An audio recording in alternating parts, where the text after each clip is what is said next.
करना पड़ेगा, तो उस कड़वी कुनीन से आपका मलेरिया उतरेगा, बुखार उतरेगा, फिर धीरे धीरे रोटी आपको अच्छी लगने लग जाएंगी।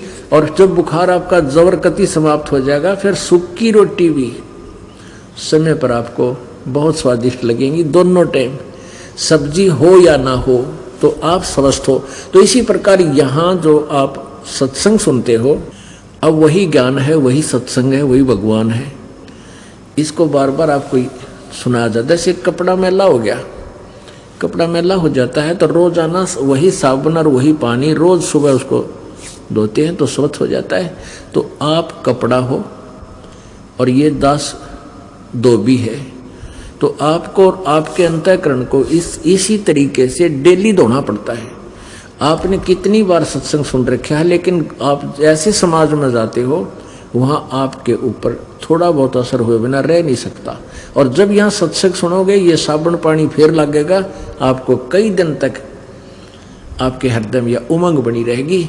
अगर भाई गुरु जी ने बात तो सच्ची बताई है, तो बात कति बिगड़ी पड़ी है, यानी कई दिन असर रहेगा। जैसे बैटरी चार्ज हो जाती है ना, तो कई दिन आपकी यह बैटरी फिर चार्जर ही रहेगी, फिर इतने फिर आ जाओगे, फिर चार्जर ला जाएंगे। यानी ये ऐसे ही चलेगा, आजीवन चलेगा। और कुछ दिनों के बाद परमात्मा आप पर इतनी मेहर करेगा कि आप काल की जमानत होते यहीं भागोगे और कहीं नहीं जाता होगे, यहीं भाग आओगे। अब तो थोड़ी बहुत गलत जगह प्रयोग भी कर लेते हो परमात्मा की जमानत से, फिर जब सही ज्ञान हो जाए फिर आप कितना नहीं रुक सकते, कितना भी दिल ना लगा आपका, ये बस की बात नहीं। क्योंकि परमात्मा कहते हैं इष्ट मिले और मन मिले, और मिले सकल रसरीत, कह कबीर तहाँ जाइए रह संतन की प्रीत। कि जहाँ पर एक ही तो ज्ञान हो, एक ही जैसा भगवान, एक ही तरह के उनके विचार हों, वहाँ जाने से आपकी एक विशेष कसक बनी रहेगी, श्रद्धा बढ़ती चली जाएगी।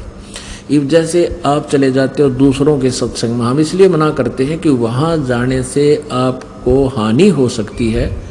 जैसे आप किसी के सत्संग में जाते हो और वो कुछ और ज्ञान सुनाते हैं, जो दृढ़ भक्त हो चुके हैं, ज्ञान से परिचित हो चुके हैं, वो मार तो नहीं खाएंगे, लेकिन उन्हें आनंद एक आने का नहीं आ उनकी बातों में, तो टाइम में वेस्ट कराया। और जो कच्चे भगत चले जाएंगे तो वो उनको भरमा देंगे, वारी करी कराई में न जाओगी। इसलिए हम ये आपको इसलिए मना करते हैं कि दूसरे के सत्संग में जाने से आपको हानि उठाओगे, क्योंकि वो सत्संग को नहीं। और मान लीजिए इस दास से ज्ञान प्राप्त करके और ये मंत्र प्राप्त करके कोई नकमी आत्मा आप पर गुरु बन बैठा हो और नाम देने लग जाए, यो ज्ञान सुनाने लग जाए, उसको अधिकारी को नहीं, तो भी आपके लिए वो खतरा जान का है, वो आपको लाभ नहीं दे सकता, वो अधिकारी नहीं है उपदेश देने का। तो इसलिए दास आपको बताता है, क्योंकि आपको उनके सत्संग यही सुना देता हूँ, मैं आपको दिखा देता हूँ ज्ञान, देखो ये ऐसे बोलता है, ये ऐसे बोलता है, इन्होंने ऐसे ज्ञान सुनाया। जैसे सुबह राधा स्वामी और धन धन सतगुरु वाला का सुनाया था, दिखाया था आपको, वो के वचन करते हैं सारे उठ पटांग। तो सत्संग नहीं है, वो तो इस जीव को भ्रमित करने के लिए, विनाश करने के लिए जीवन को एक अड़ंगा ज्ञान है।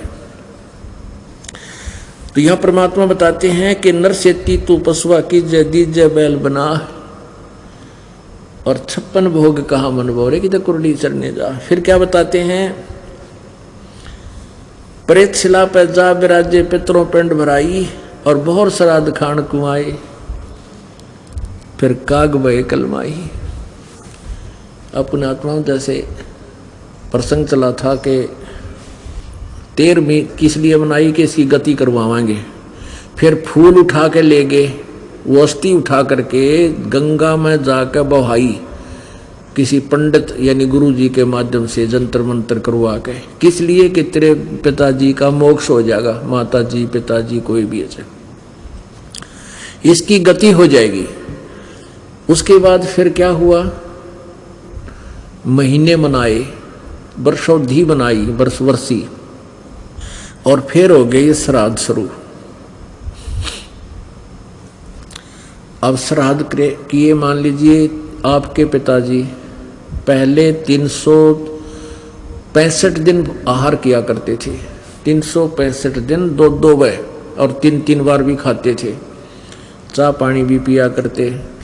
अब इन नकलियों ने के बना दिया कि जिस तिथि को आठम छठ सातम दूज चौथ को जो भी जिस दिन आपके पिताजी की मृत्यु हुई थी वो फिर आसोज के महीने में 16 दिन सेलेक्ट कर लिए, एकम से लेकर अमावस्या से लेकर पूर्णवासी तक। इन 16 दिनों में से किसी भी तिथि को मृत्यु हुई हो उसी दिन उसके नाम तय श्राद्ध करवा दे। श्राद्ध कैसे करते हैं? गुरुजी आते हैं घर पे, आप पर रोटी बनाते थे पहले वो, क्योंकि दूसरे न स्वच्छ नहीं मानते थे, और आप पे अच्छा गिच घी गेरे देसी, आप बढ़िया हलवा ठोके, बढ़िया खीर बनावे खूब दूध की। और वो क्या करते थे? कहते थे पहले थोड़ा सा निकाल कर उस भोजन में से कहते ऊपर रख दो, परिवार वालों को कहते थे छत पर रखाओ।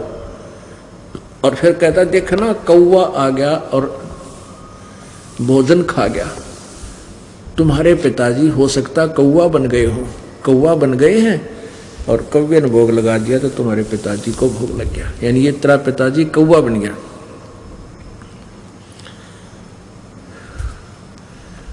अब पुण्य आत्माओं कहाँ से गति कराने लगे थे, पिताजी को कौवा बना के छोड़ दिया।